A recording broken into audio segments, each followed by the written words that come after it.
বিসমিল্লাহির রহমানির রহিম। আসসালামু আলাইকুম। আমাদের প্রিয় রবিল ভাই প্রবাসী, আলহামদুলিল্লাহ অনেক লোক দেশ থেকে নিয়ে আসেন, আর ওনার খেজমতের জন্য কোনো ত্রুটি নাই। আপনারা দেখেন, ওই যে আলহামদুলিল্লাহ রমজান শেষে ঈদের দিন উনি একটু আয়োজন করছেন।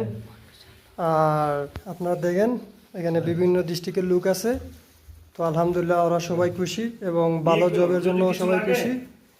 আর উনি সবসময় সর্বদা লোকেরকে হেফাজতে রাখেন এবং কাজ গান সব কিছু ঠিকঠাক মতো দিয়ে দেন। এটাই ওনার আসল কাজের মূল উদ্দেশ্য। তো আপনারা সবাই সাবস্ক্রাইব করবেন, শেয়ার করবেন, ইনশাল্লাহ আপনারা পাশাপাশি থাকবেন। আর বাংলাদেশ থেকে কেউ আসতে চান, ওনার মাধ্যমে আসতে পারেন। ইনশাল্লাহ আপনাদের কাজও হবে ভালো এবং স্যালারিটাও পাবেন এবং কোনো প্রতারিত হবেন না। এই জন্য আপনারা এই নম্বরে আপনারা যোগাযোগ করতে পারেন। আমরা হোয়াটসঅ্যাপ নম্বর, ইমো নম্বর সব কিছু দিয়ে দিব, আপনারা যোগাযোগ করতে পারেন, কোনো সমস্যা নাই। ওকে, আসসালামু আলাইকুম।